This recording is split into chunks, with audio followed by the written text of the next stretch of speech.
In February of 2013, a 21-year-old student named Elisa Lam vanished while staying at a downtown Los Angeles hotel called the Cecil. What happened to her in the days before her disappearance would become one of the most disturbing modern mysteries ever recorded, one that still haunts the internet more than a decade later. Elisa Lam was a bright, curious university student from Vancouver, Canada. She loved reading, photography, and travel, and she often kept a personal blog where she wrote about her struggles with depression and her hopes to see the world. In January 2013, she decided to take a solo trip along the west coast of the United States, a journey meant to clear her mind before returning to school. On January 26th, she checked into the Cecil Hotel, a low-cost building in Los Angeles' Skid Row district. The Cecil had a dark history. Suicides, murders, even serial killers had stayed there. But Elisa probably didn't know that. At first, she shared a hostel-style room with other travelers. After a few days, she was moved to a private room because, according to staff, her roommates complained of her odd behavior. No one knew then that those words would take on such chilling meaning.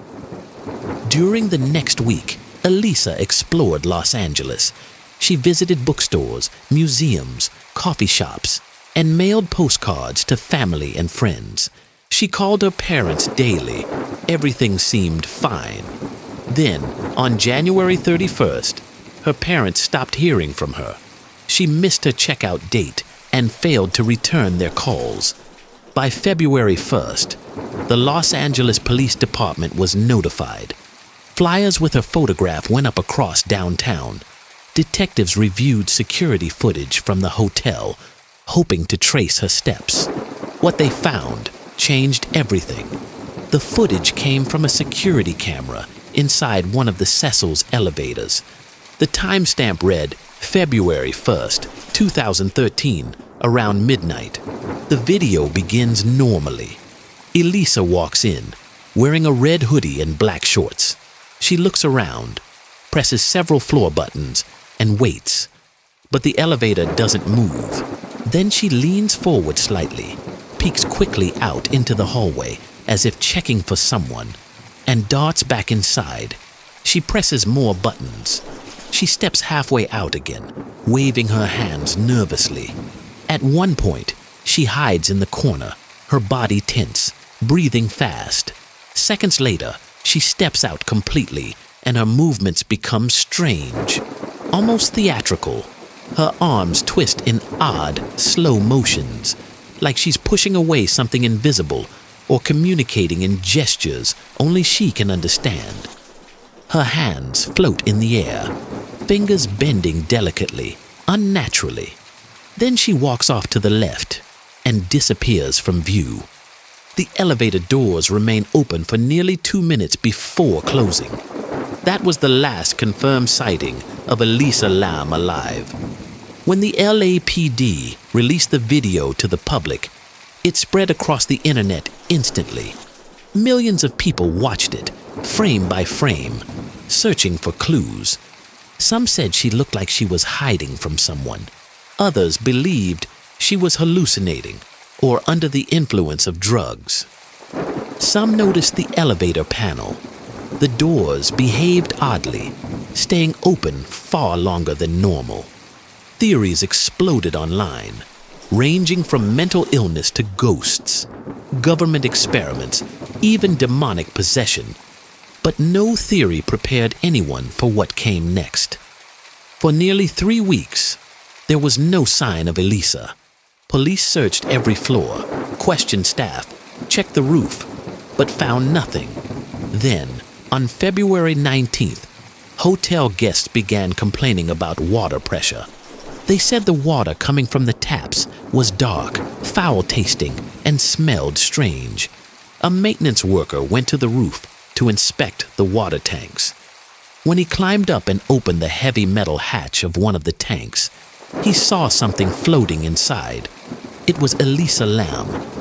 Her body was found naked in the tank. her clothes floating nearby. The hatch was open.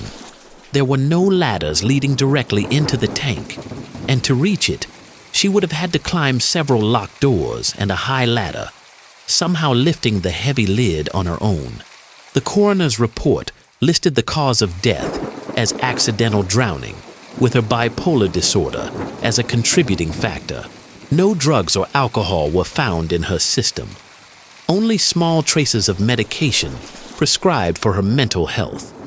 No signs of trauma or assault.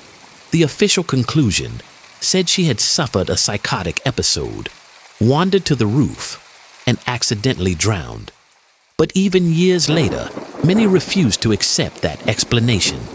How did she reach the roof when access doors were locked and alarmed? How could she lift the metal hatch, climb inside, and then let the lid close? And why did the elevator act so strangely in the video? Some former guests of the Cecil Hotel claim it's haunted, a magnet for tragedy and despair.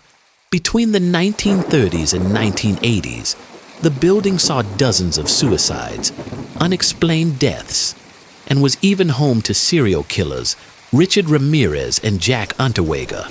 It had earned the nickname Hotel of Death. Many who watch the video say Elisa's behavior feels like she was trapped between two worlds, half in reality, half in something else. Others see only the signs of a young woman battling her own mind in a city that swallowed her whole. Over time, the internet's obsession with the case grew. Thousands of online investigators dissected every frame, building timelines, maps, and theories. Some even visited the Cecil Hotel, sneaking onto the roof, measuring the tank, testing the elevator. But no one ever found definitive answers. The hotel closed a few years later, then reopened under a new name, hoping to bury its dark reputation. But for those who remember Elisa Lam, that elevator footage remains impossible to forget. A young woman alone, trapped in a steel box that wouldn't move, her gestures slow and strange, as if she were fighting against something unseen. A moment frozen in time, haunting, intimate, and endlessly mysterious. Today, people still replay those final minutes, wondering what really happened after she stepped out of the elevator and vanished from the frame. Some think she succumbed to a mental breakdown. Others believe she saw something the camera couldn't capture. Maybe both are true. What we do know is this: for 21 days, her body lay silently in the hotel's water supply, while hundreds of guests unknowingly drank and showered in that same water. The thought alone chills the soul. In the years since, Elisa Lam has become a symbol of mental illness, of loneliness, of the hidden pain behind an ordinary smile. Her story reminds us how fragile a single human life can be, and how the search for meaning can spiral into the unknown. When the night is quiet and an elevator hums softly in the distance, some still imagine her stepping inside, pressing buttons that don't work, peeking into a hallway that leads nowhere, caught forever between the doors that never closed. And the question remains, whispered across the internet and through the endless static of that grainy video. What did Elisa Lam see in those final moments when she stood alone in that elevator, reaching for something none of us could see?